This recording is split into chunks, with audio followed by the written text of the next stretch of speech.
Hey, friends. Welcome back to the donor-centric approach. This podcast is brought to you by MRP Donor Development, where we keep our donors at the center of everything that we do, and by our friends and sponsors at Stellar Web Systems, the nonprofit tech solution. As always, I am your host, Orlando Barrows, and if you have been following the podcast, you know that my life has been a little bit of a roller coaster lately. 3 weeks ago, if you don't remember, or if you haven't been following recently, 3 weeks ago, I was in a serious bicycle accident. And last week, our last episode, I posted my conversation with JJ Berg, the young man who found me soon after I had my crash in the middle of the road. And he stopped, he picked me up, held me off the road, called 911, stayed with me, and truly, in a very real sense, saved my life. Unsure if I'd be here without him. I can continue to talk more about this later, but the short version since last week is that I'm okay. I continue to be okay. I'm healing and I continue to be healing. Yes, I can't drive for a little bit because of what happened and the trauma to the head and the seizure afterwards. I still have 4 broken ribs, but God is good and I'm healing. And the funny thing that has happened since is that in the midst of this scary time, of this life disrupting moment, because truly that's what it's been, I've been able to experience something that I don't think I'm going to forget. And I'm not talking about almost dying and having this really awful crash, but something that has sort of, in a true sense, changed how I think. And not necessarily how I have been thinking about life up until this moment, but more specifically about the work that we do in fundraising and development. And that's what I want to focus on today on this episode. It's going to be a little bit different still, because I'm going to be sharing a lot of, I want to continue to share more of my personal journey this last few weeks. So it's going to be a little bit of a vulnerable thing for me, but I truly do believe that it's going to give you a fresh perspective, particularly when it comes down to how we invite people into the missions that we lead. So let's just talk about that. And let me frame, or at least show you, the way that this has been working out in my head and what I've been thinking recently. So I was in the hospital for 3 days. And the night that I got home, because I had told some really close friends, some clients that I had meetings with that week, and my family, of course, the news of the accident had started to go around. So I get home and I'm still processing. I'm still a little shocked, or at least in shock. And I was sitting at home or laying down in bed, super bruised, super sore, really hurting now, and trying to figure out what the next few days were going to look like. I didn't necessarily want to talk to people a lot, if you will, and people were approaching me really out of the goodness of their hearts, right? So I just went on my social media and I made a post where I showed some of the pictures. If you watch or listen to this podcast on YouTube, my last episode had both the 911 call and some of the pictures from the accident from the ER and when I was in the recovery room. I posted some of those pictures on my social media channels, and so that I would just say to people, listen, this happened. I'm okay. And I'm back home. And it would just be a lot of birds in one stone, if you will. Anyhow, that allowed people to just find out what happened without necessarily reaching out to me personally. That being said, a friend of mine from high school, who I haven't seen in probably 20 years, reached out to me. She had seen that post about the accident and wanted to help because just a couple of months ago, her husband had gone through a similar thing where he was, I think it was something with his knees and in his back or something like that. And it was out of commission for a while. So recovery was going to take a few weeks. But I really appreciated the way she approached me, the way that she reached out. She didn't just say what most of us say. She didn't say, let me know if you need anything. What she did instead was, hey, I want to set up a meal train for you and your family because while we were going through what we went through, we found that to be the most helpful thing ever. And if you're listening to this and you're not familiar or you've never used Meal Train, it's just simple on a website. It's a calendar really where people can sign up to bring meals to a family in need, right? Or to a person in need. And she made it super simple when she created it. Well, obviously she was done. I was like, yeah, absolutely. It was so nice of her to offer to begin with. She made it really super clear. And the instructions were, if you live nearby, you can drop off a meal between this time and that time. And she made it so it was like every other day or 3 times a week or something like that. Or if you live far away or you cannot physically bring a meal, you can just send through this meal train website or link, send a DoorDash gift card or a gift card to a local restaurant. And that's it. Those were the 2 options. It was simple and it was clear. And you know what happened? People within hours just started, like literally within minutes, they actually started signing up. Secondly, I was able to now have a concrete way to let people know how to help me and my family. Because obviously, as the days went by, they were like, hey, just heard about it. Let me know how I can help. And I was like, well, you don't have to help, but if you feel so inclined to do so, here's a link to our meal train that a friend of mine set up. So within minutes, people started signing up. Within literally just a couple of days, the entire thing was filled out completely.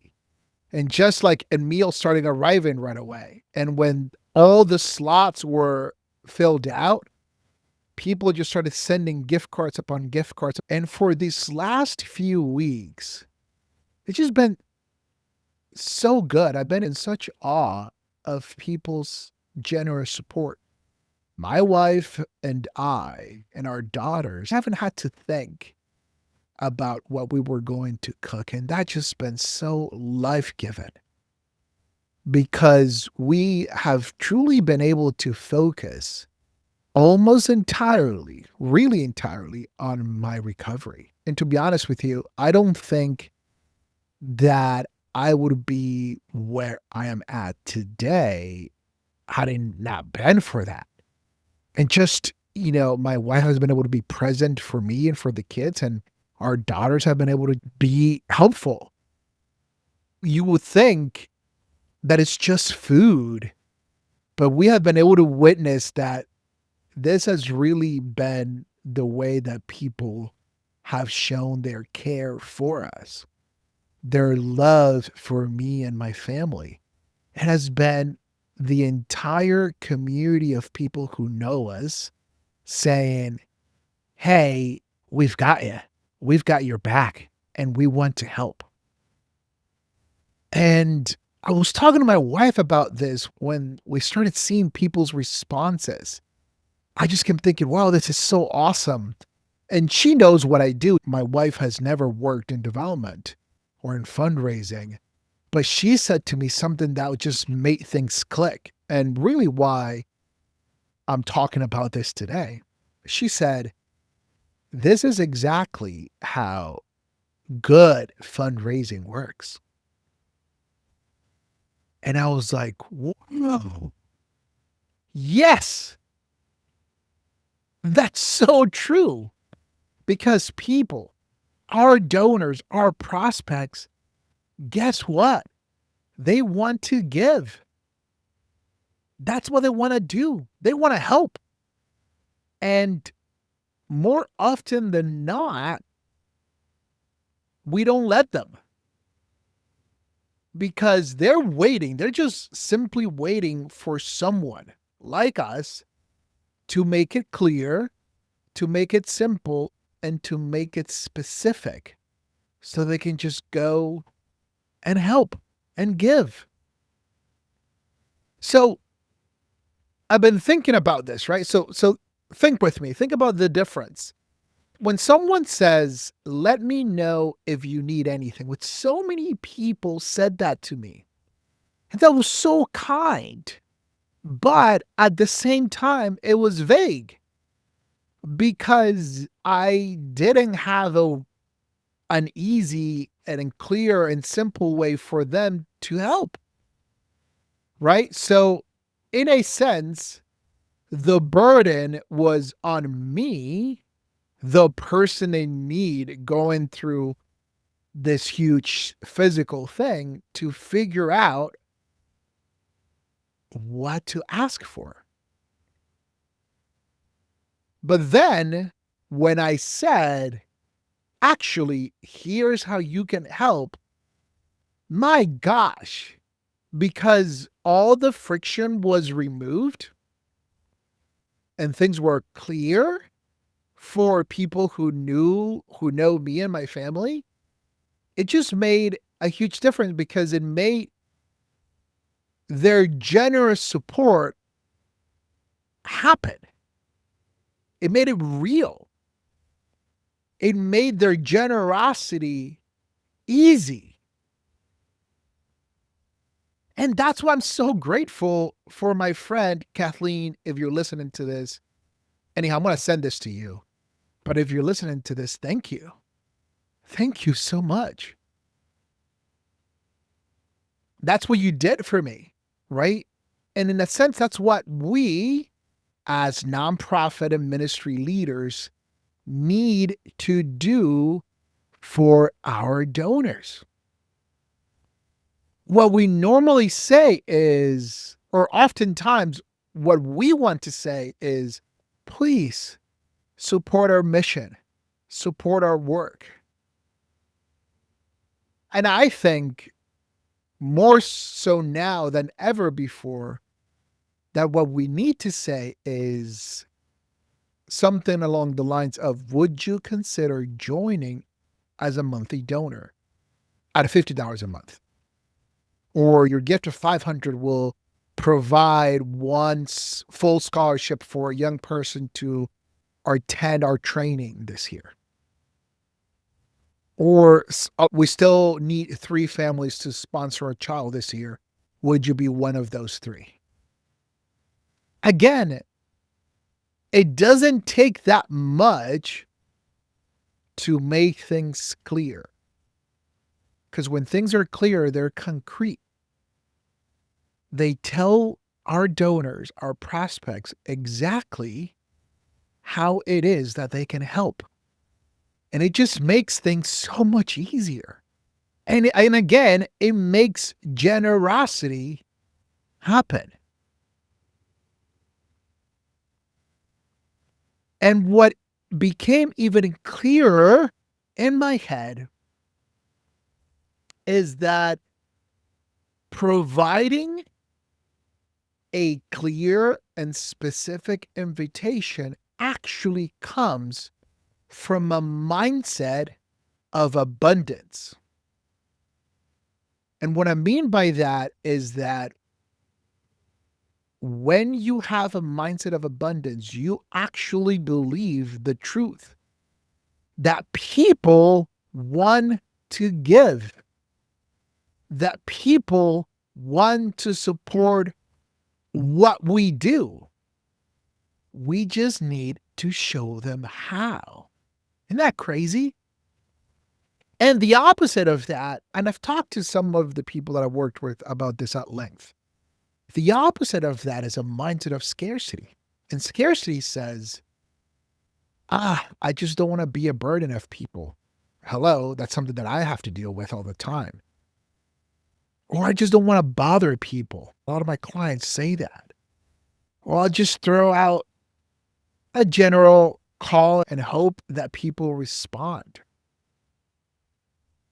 When my friend from high school, Kathleen, set up that meal train for us, she didn't think, oh, I'm imposing on people. Or they probably don't want to help. Because she had lived experience, her assumption was that not only people wanted to help, but they were ready to jump at the opportunity. And they just wanted to show up. And guess what? She could not have been any more right. And when we approach what we do in fundraising and development with that same confidence, and in a true sense, with that same magnanimity, it really does change everything. Because when we ask, our invitations to join our missions become truly genuine. And they become, in a real sense, generous to our donors, to our prospects, because they are full of possibility, regardless of whether they say yes or no. When we're that confident, we're that clear, and make it that simple, they are likely to say yes and to take action right away. Isn't that crazy? So I've been thinking about this a lot, as you can tell. What does all of this mean for you, the listener? And more specifically, what does it mean for your work in fundraising and development this week? This is getting closer to what we normally do in these episodes, but here are just 3 simple things that I believe we can do this week in light of all of this. And I hope that this has been helpful to you. Now, on a personal note, I didn't get into a bicycle accident that could have killed me for this episode to happen, but here we are. Here are 3 things that you can do as the listener if this has resonated with you this week right away that could help you out. Number 1, get specific in your next ask, in your next invitation. I would love for you to look at your next appeal, your next email, or the next donor gathering or donor meeting you're having. As you look at what your plans are, as you look at what you're sending out, and you're looking at the moment where the call to action takes place, can you make this call to action so concrete, so clear that the donor knows exactly what their gift will do? Number 2, if so, make it easy. Just like the meal train that was set up for me and my family had literally 2 simple options I want to invite you and encourage you to give your donors a clear path for them to make a gift. Make your language nice and easy. Click here to join as a monthly donor. Or here's where or how you can make your gift today. Make it easy by removing any barriers that a donor or a prospect would have that would make it harder for them to make a gift. Again, just make it easy for them to take action. Because turns out, as I've been living it this past few weeks, people want to give, which actually leads me to that last and third thing. I want to encourage you and invite you to believe in people's desire to want to help. But more specifically, I want you to believe in people's desire to help you and your organization and your mission. If you find yourself holding back because you're afraid of bothering people, stop it. I don't know how else to say it. Flip that switch. And I've said this a lot already on this podcast, and I know that I say this a lot to the people that we work with, but your mission matters. Your mission is super important. Your mission is worthy of support. And people want to be part of it. Everyone wants to be part of something meaningful. And what you have is super meaningful. Our job as people who work in fundraising and development is simply to invite them in. Whether or not they come in and they join us as donors specifically, that's not our problem. That's not our job. But because people want to help, the more we invite them, the more likely they're going to say yes and they're going to give. Does that make sense? I truly hope that it does. My gosh, this has been crazy for me, and I hope that you have found this somewhat helpful. Let me know, please, because as you can tell, I'm loving this. I'm still processing this, which is, I think, a really good spot to be in. I want to say something specifically if you're listening to this and you were one of the people that helped us, who signed up for that meal train. That has helped me and my family this last 3 weeks. I want to say truly from the bottom of my heart, I'm so grateful for all of you, for every person that so far has provided a meal and has signed up to provide a meal at least for the next couple of weeks. My family and I are so grateful for every single gift card that has arrived. It's like every other day I tell my wife and kids, we got another gift card. My gosh, that's just been deeply moving. Because through all of this, my family, my wife, my daughters, and I, we have felt just so loved, so cared for by so many this last couple of days. And just, again, I just want to say thank you. In a deeply personal way, thank you. I didn't intend to get into this bike accident to record an episode on how we can make it simple for people to give, right? But here we are. So as we go into the rest of our weeks, I want to encourage all of us to remember this. We're not burdening people. People want to help us. People want to give of themselves to us and what we do. So when we give them a chance to do so, they are more than happy to help. When we give those around us an opportunity to join in the good that we're doing,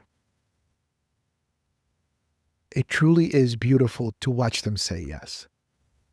Because what we do, our missions in life and through our work matter. And they matter not only to those people we help, but those people who want to support us. So thank you. Thanks to all of you for always listening, for always being here, and for dealing with me these last couple of weeks. I'm incredibly, incredibly grateful. Thank you for listening. I'll see you again next time on the donor-centric approach. Remember to keep your donors at the center of everything that you do, and you will see results. Take care. God bless. You're the best.